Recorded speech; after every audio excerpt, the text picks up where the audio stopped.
જો આપણે છેલ્લા લેક્ચરમાં છેલ્લા રચનાની વિશે જોયું હતું. આજે આપણે નવા ટોપિકની શરૂઆત કરીએ. કણાભ સૂત્ર, બીજી એક કોષની અંગિકા, માઇટોકોન્ડ્રિયા. ચેપ્ટરની અંદર એમસીક્યુ માટે આ જે અંગિકાઓ છે એના અમુક બીજા નામ છે, ઉપનામ જેને આપણે કહીએ, એ પણ યાદ રાખવા. જેમ કે આપણે છેલ્લે લાઇસોસોમ જોઈ હતી, તો લાઇસોસોમનું એક ઉપનામ હતું કે સુસાઇડ બેગ ઓફ સેલ, કોષની આત્મઘાતી અંગિકા. આનું એક ઉપનામ છે કણાભ સૂત્રનું, powerhouse of cell. Powerhouse of cell, જેને ગુજરાતીમાં કોષનું ઉર્જા ઘર કહેવામાં આવે. પાવર હાઉસ ઓફ સેલ અથવા તો કોષનું ઉર્જા ઘર, કણાભ સૂત્ર. હવે કણાભ સૂત્ર જે છે એક વિશિષ્ટ અંગિકા છે કે જેને જ્યાં સુધી તમે અભિરંજક વડે અભિરંજિત ન કરો ત્યાં સુધી તમે એને જોઈ શકો નહીં. એટલે કણાભ સૂત્રને જ્યાં સુધી અભિરંજક વડે અભિરંજિત ન કરવામાં આવે ત્યાં સુધી તેને જોઈ શકાતું નથી. અભિરંજક વિશે આપણે ભણી ગયા છીએ. કેમિકલ્સ, રસાયણો છે. જનરલી શું છે, બાયોલોજીમાં બધી જે કઈ રચનાઓ હોય, કોષીય રચના હોય કે પેશીની રચના હોય, એ રંગવિહીન હોય, કોઈ ચોક્કસ રંગ ધરાવે નહીં. પણ આપણે વિશિષ્ટતાપૂર્વક જ્યારે આપણે એનો અભ્યાસ કરતા હોય તો જો રંગીન મીડિયમ એટલે કલરફુલ મીડિયમ હોય, રંગીન માધ્યમ, તો વધારે સરળતાથી આપણે અભ્યાસ કરી શકીએ. એટલે એના માટે આપણે બહારથી આવા કોઈ રસાયણો જે છે ને એ દાખલ કરી શકીએ કે જે એ રચનાને કલર આપે. અને કલર આપતા રસાયણો જે છે એને આપણે અભિરંજક તરીકે ઓળખીએ છીએ. તો અહીંયા આપણે અભિરંજકનો ઉપયોગ કરીએ છીએ. સ્ટેઇન સોલ્યુશન કહેવામાં આવે અભિરંજકને, અને એ અભિરંજકના ઉપયોગથી રંગીન દેખાય.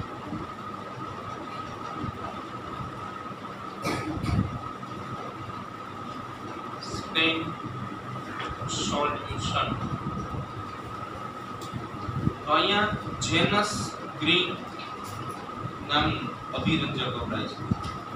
જેનસ ગ્રીન ટેક્સ્ટબુકમાં નહીં હોય, જેનસ ગ્રીન ટી. બરાબર. આ અભિરંજક જે છે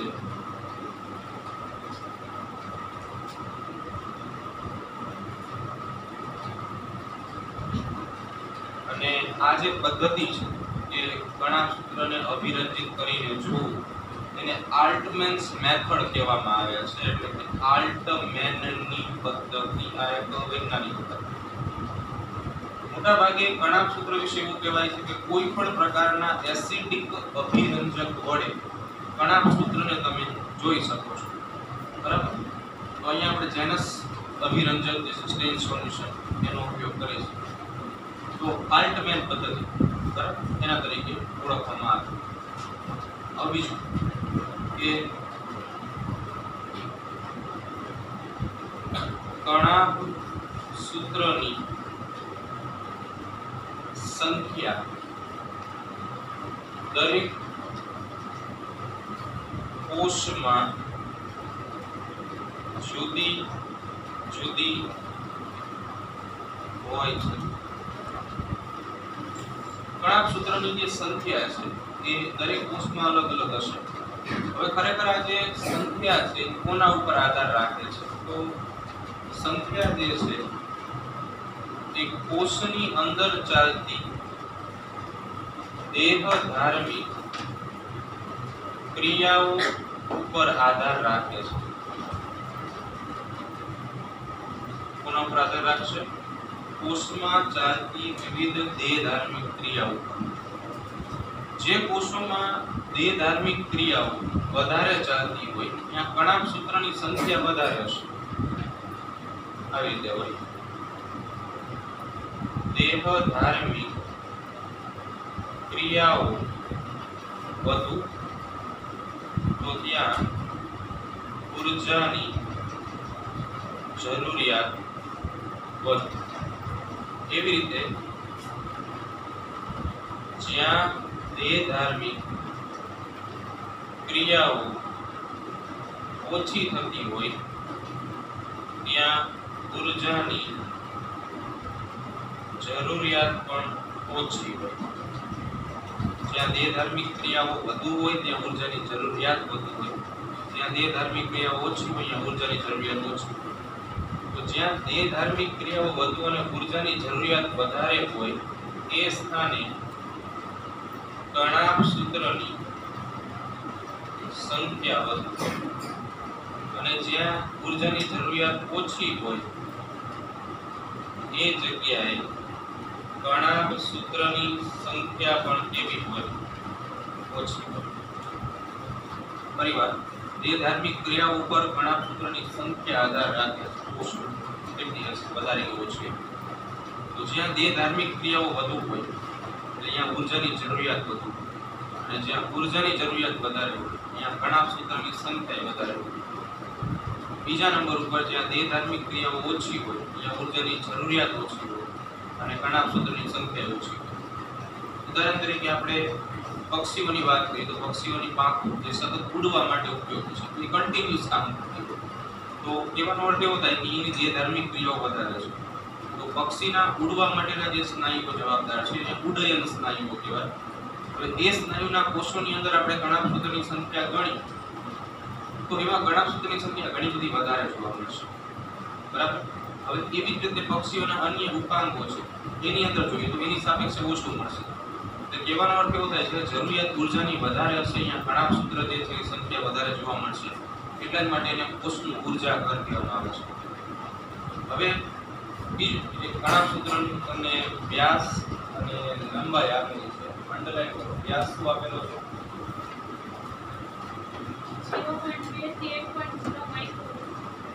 0.2 થી 1.0 માઇક્રોમીટર. એવરેજ તમને આપેલી છે એટલે કે સરેરાશ 0.5 માઇક્રોમીટર. અને પછી લંબાઈ આપેલી હશે.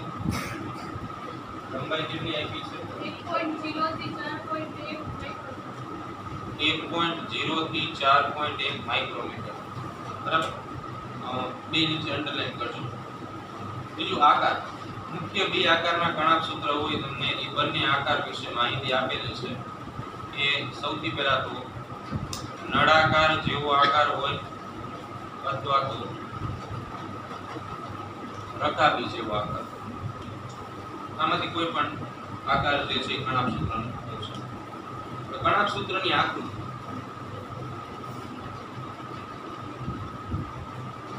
સામાન્ય રીતે કણાભ સૂત્ર જે છે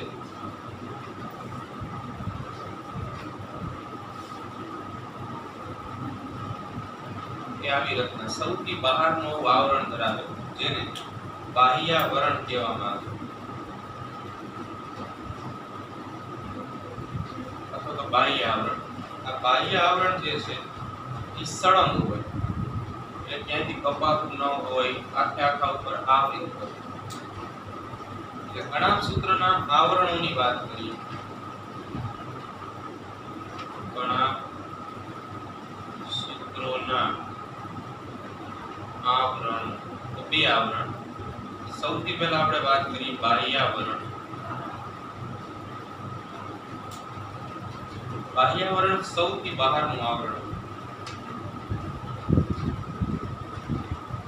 સૌથી બહારનું સળંગ આવરણ બાહ્યાવરણ તરીકે ઓળખાય.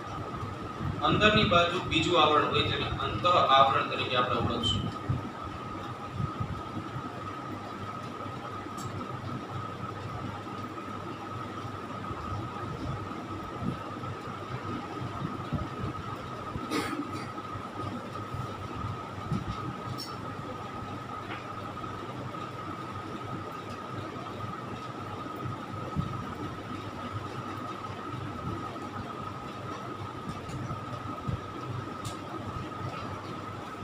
આજે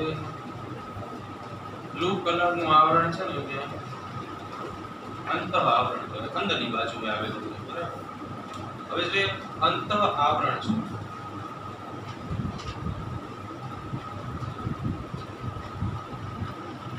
બાહ્યાવરણની અંદર આવેલું હોય અથવા તો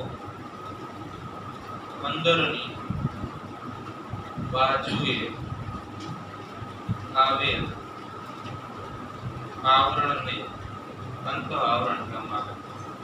અંતઃ આવરણ પ્રવર્ધમય રચનાઓ ધરાવે. પ્રવર્ધમય એટલે પૂંછડા જેવી રચના હોય, જેને ક્રિસ્ટી કહેવામાં આવે.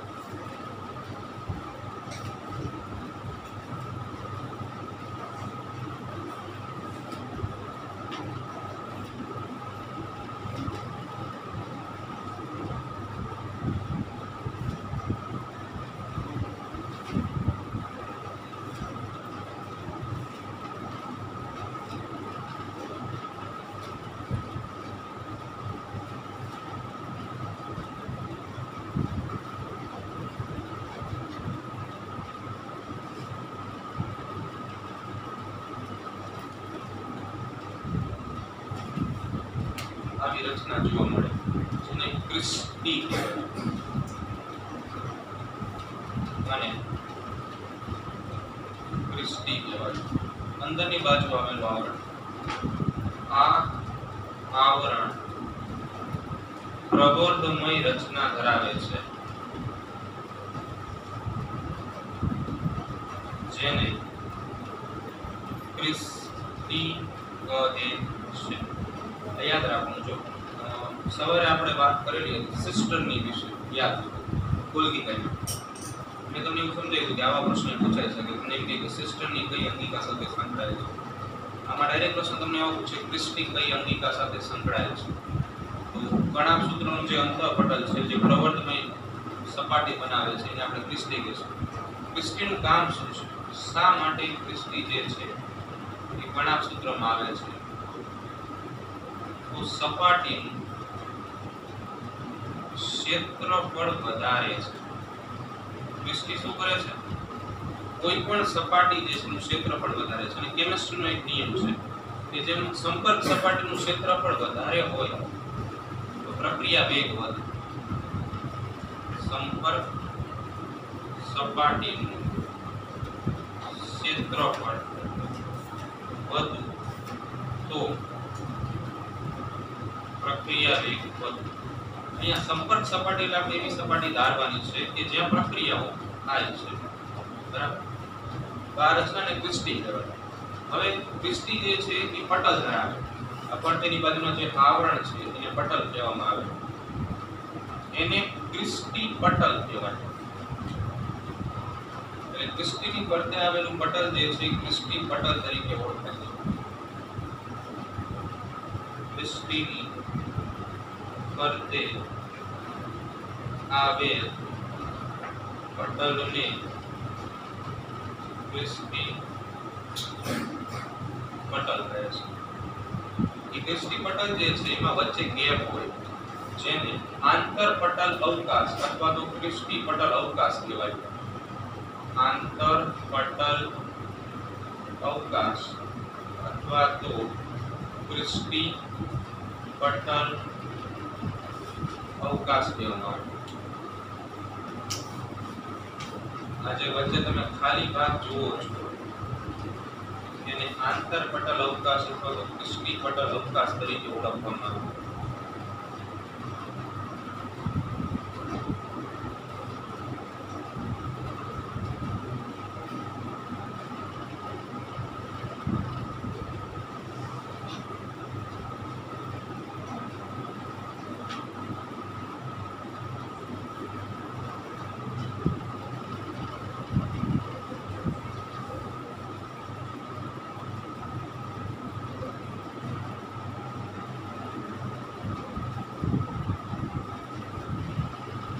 વચ્ચેનો ગેપ, આમાં ઘણી બધી ક્રિયાઓ થાય, એ આપણે હમણાં વાત કરીએ. બાકીનો જે તમને ખાલી ભાગ દેખાય છે તેને આધારક કહેવામાં આવે, અંગ્રેજીમાં મેટ્રિક્સ કહેવાય. આ જે ખાલી ભાગ છે આધારક, મેટ્રિક્સ મેટ્રિક્સ તરીકે ઓળખાય. આધારકની અંદર વલયાકાર ડીએનએ, એટલે આવું ડીએનએ અને વલયાકાર ડીએનએ કહેવાય. રિબોસોમ્સ અને આરએનએ ના ઘટકો જોવા મળે.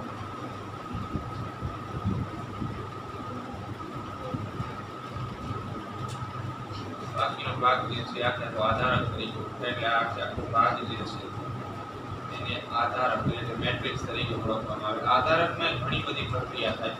આપણે 14મું ચેપ્ટર ભણશું વનસ્પતિઓમાં શોષણ. એની અંદર આપણે સમજશું કે આધારકમાં અને ક્રિસ્ટીમાં કઈ કઈ પ્રક્રિયાઓ વનસ્પતિ દર્શાવે છે.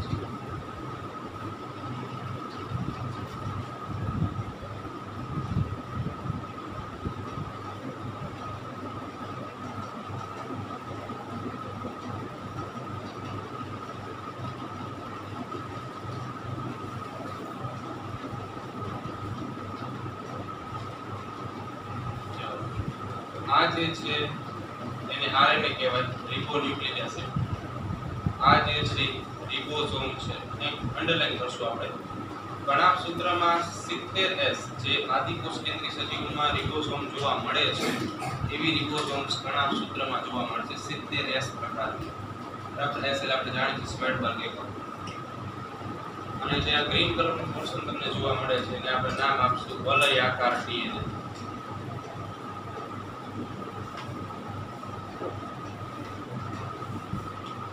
આધારક બરાબર, ખાલી ભાગ મેટ્રિક્સ.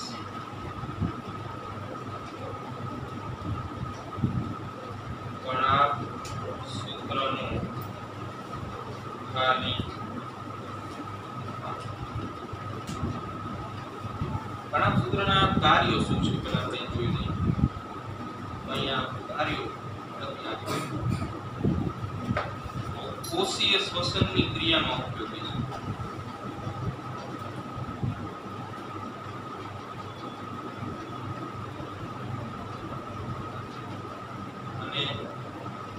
શ્વસનની વિવિધ ક્રિયાઓ માટેનું સ્થાન છે.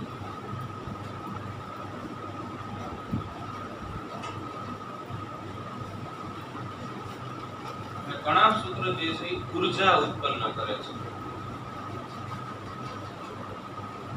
અને આ ઊર્જા જે છે એ એટીપી સ્વરૂપે હોય છે. હવે એટીપી નું પૂરું નામ જાણીએ છીએ. શું થાય એટીપી નું પૂરું નામ? Adenosine triphosphate. Adenosine triphosphate. Adenosine triphosphate આ સ્વરૂપે કણાભસૂત્ર ઊર્જા મુક્ત કરશે. આ ઊર્જા કોષો દ્વારા સ્વીકારવામાં આવે અને વિવિધ દેહધાર્મિક ક્રિયાઓ કરવામાં આવે. એટલા માટે ઊર્જા આપે છે એટલે કોષનું ઉર્જાગર પાવર હાઉસ ઓફ સેલ કહેવામાં આવે. તમને પ્રશ્ન આ રીતે પૂછે બે માં વૈજ્ઞાનિક કારણ આપો.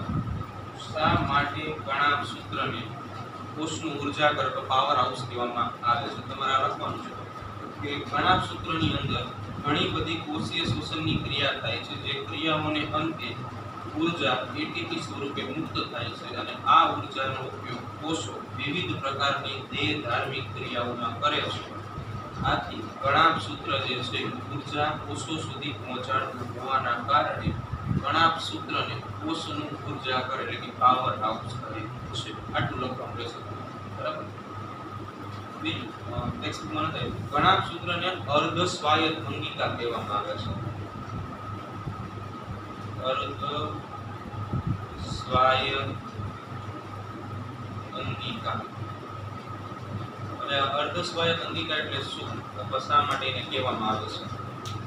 તો જે અંગિકા પોતાનું સ્વતંત્ર ડીએનએ ધરાવતી હોય, ત્યાં છે વલયાકાર ડીએનએ, બરાબર, અને પોતે પ્રોટીન સંશ્લેષણ કરતી હોય વયા રિબોસોમ છે, તો એવી અંગિકાને અર્ધ સ્વાયત્ત અંગિકા કહેવાય. પોતે પોતાનું ડીએનએ સ્વતંત્ર ધરાવે અને જાતે પ્રોટીન સંશ્લેષણ એટલે કે પ્રોટીનના નિર્માણની ક્રિયા કરે તો એને અર્ધ સ્વાયત્ત અંગિકા કહેવાય. પોતાનું સ્વતંત્ર ડીએનએ ધરાવે અને પ્રોટીન સંશ્લેષણ જાતે કરે તેને અર્ધ સ્વાયત્ત અંગિકા કહેવામાં આવે. ઘણા સૂત્ર શું છે? અર્ધ સ્વાયત્ત અંગિકા. આના પછી જે આપણે કાલે ફરી પણ ભણશું, એ પણ અર્ધ સ્વાયત્ત અંગિકા છે. એ પોતાનું સ્વતંત્ર ડીએનએ ધરાવે ને એમાંથી પોતે પ્રોટીન સંશ્લેષણ કરે. બરાબર. આગળનો મુદ્દો જે છે રંજક કણ.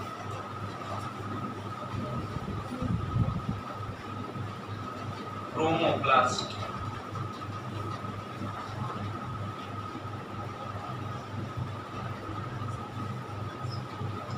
રંજક કણ મોટા ભાગે રંગ ધરાવતા વિશિષ્ટ કણો છે.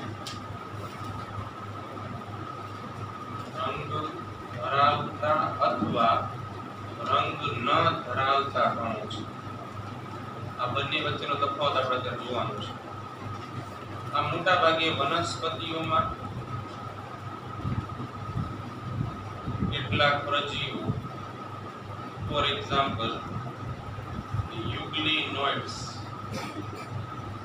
એમાં જોવા મળે છે. રંજક કણોની લાક્ષણિકતા એવી છે કે પહેલા તેમનું કદ મોટું હોય એટલે કોષમાં સરળતાથી દેખાય આવે. અને પ્લસમાં અમુક રંજક કણ કલર ધરાવે છે, રંગ ધરાવે, એટલા માટે એમને સરળતાથી જોઈ શકાય છે. કદ મોટું હોવાથી રંજક કણોને સરળતાથી જોઈ શકાય છે માઇક્રોસ્કોપ.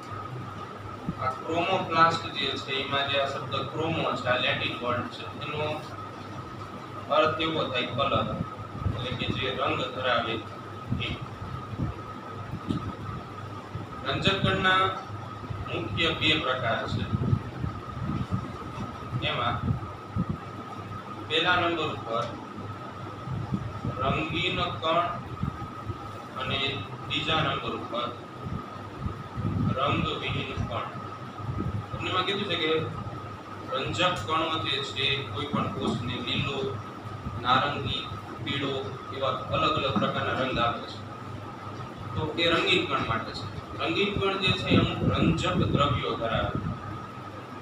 રંજક દ્રવ્યો પિગમેન્ટ્સ કહેવામાં આવે. આ રંજક દ્રવ્યો વિશિષ્ટ રંગ આપવાનું કામ કરે.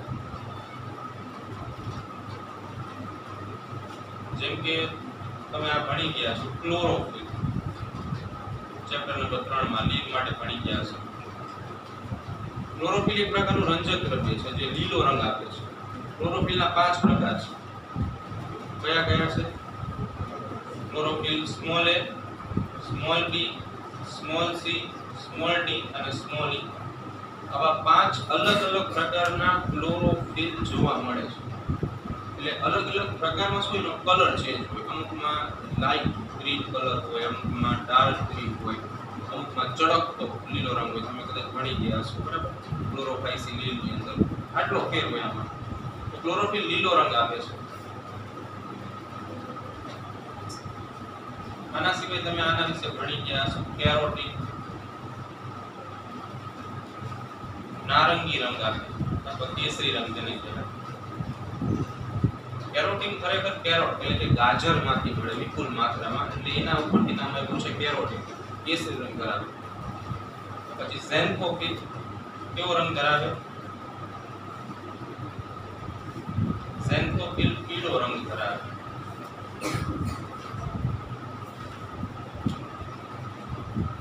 આ બંનેને સંયુક્ત રીતે કેરોટીનોઇડ્સ કહેવામાં આવે છે. કોમનલી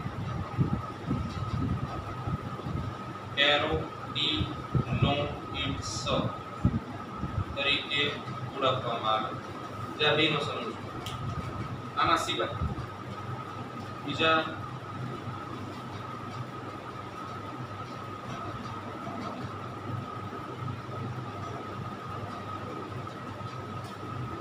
ફાઇકોઇરિથ્રિન નામ સાંભળ્યું હશે, તમે લીલમાં ભણી ગયા છો.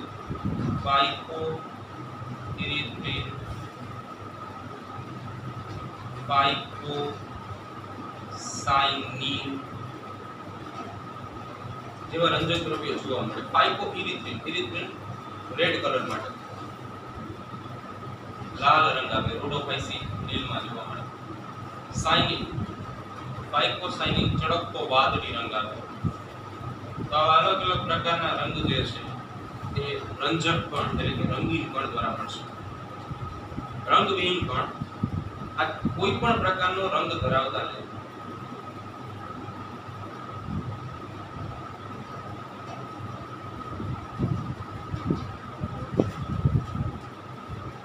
એટલે નામ આપી છે આપણે રંગવિહીન કણ. મોટા ભાગે આ કોષમાં વધારાના ખોરાકના સંગ્રહણનું કામ કરે છે. શું કરે છે? વધારાના ખોરાકના સંગ્રહણનું કામ કરે છે. રંગવિહીન કણના 3 પ્રકારો છે. એમાં સૌથી પહેલા નંબર ઉપર આપણે જોશું સમિતાયા કણ. બીજા નંબર ઉપર આપણે જોશું મંડ કણ, જેને સ્ટાર્ચ કણ પણ કહેવામાં આવે છે. અને ત્રીજા નંબર ઉપર મેદ કણ અથવા તેલ કણ. સમિતાયા કણ પહેલા નંબર પર આપણે વાત કરીએ. પ્રોટીનનો સંગ્રહ કરતા કણોને સમિતાયા કણ કહેવામાં આવે. પ્રોટીનનો સંગ્રહ કરતા કણોને સમિતાયા કણ કહેવામાં આવે. મોટા ભાગે તમે કોઈ પણ કઠોળ હોય એના બીજનો છેદ લો અને એની અંદર અભ્યાસ કરો તો તમને સમિતાયા કણ જે છે જોવા મળે છે. એમાં વિપુલ માત્રામાં પ્રોટીન હાજર. મંડકણ અથવા સ્ટાર્ચ કણ. મંડકણ કદાચ અઘરો શબ્દ પડે પણ આ સ્ટાર્ચ કણ જે છે ને આના આધારે આપણે લખી શકાય. આના નામ જેવું જ કામ છે. સ્ટાર્ચનો સંગ્રહ કરતા કણોને સ્ટાર્ચ કણ કહેવાય. સ્ટાર્ચ એક પ્રકારની પોલિસેકેરાઇડ શર્કરા છે. શર્કરાનો સંગ્રહ કરશે. મોટા ભાગે મકાઈ, બરાબર, મકાઈની અંદર આવા સ્ટાર્ચ કણ આવેલા હોય જે સ્ટાર્ચનો સંગ્રહ કરે. આપણે મકાઈનો પાવડર જનરલી અત્યારે વાપરતા હોય તો એમાં સ્ટાર્ચ આવેલો હોય. મેદ કણ, આને ઘણી વખત તેલ કણ પણ કહેવાય.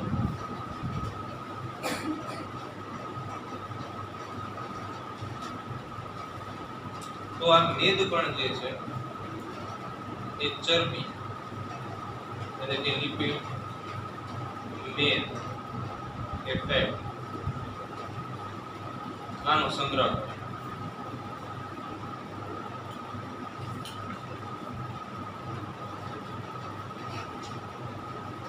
ખાસ કરીને જેટલા પણ તેલીબિયા હોય એ તેલીબિયાના બીજનો છેદ લો ને તો તમને આરામથી આવા મેદ કણ જોવા મળે. આપણે જનરલી મગફળી હોય કે તલ હોય તમે હાથમાં લઈને એનો કૂચો કરી નાખો ને તો તમને સેજ ઓઇલી દેખાશે, ઓઇલ તેલ દેખાય, બરાબર છો. એ શેના કારણે હોય તો કે એની અંદર મેદ કણ એટલે કે તેલ કણ અંદર આવેલા છે. જોઈ લો અહીંયા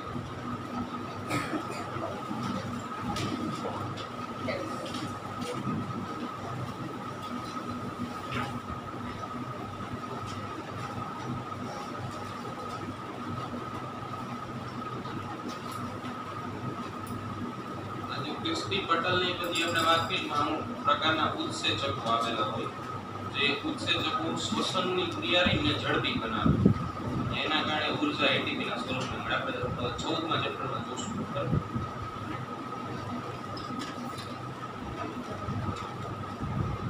તમે ઉદાહરણ સ્ટાર્ચ કણમાં જો બટાટા આપેલા છે એ અંડરલાઈન કરજો.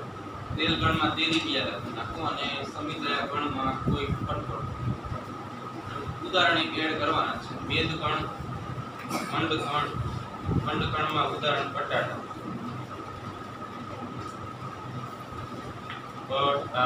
આના સિવાય મકાઈમાં પણ તમને જોવા મળે. તેલ કણમાં ઉદાહરણમાં કોઈ પણ તેલીબિયા અને સમિતાયા કણમાં કઠોળ વર્ગ, કઠોળના કોઈ પ્રકાર. આપણને એક આપ્યું છે પણ આ બાકીના છે એક્સ્ટ્રા. આપણે રંગીન કણમાં ખાલી એક જ કણ જોવાનો છે, હરિત કણ, બરાબર, જે 3 માર્કનો પ્રશ્ન છે. આ પણ 3 માર્કનો પ્રશ્ન છે. ઘણા સૂત્ર રંગવિહીન કણ 2 માર્કનો પ્રશ્ન. અલગ અલગ પ્રકારના ખાલી 3 વિના વિશે લખવાનું છે. ઉદાહરણ નહીં લખું તો ચાલશે.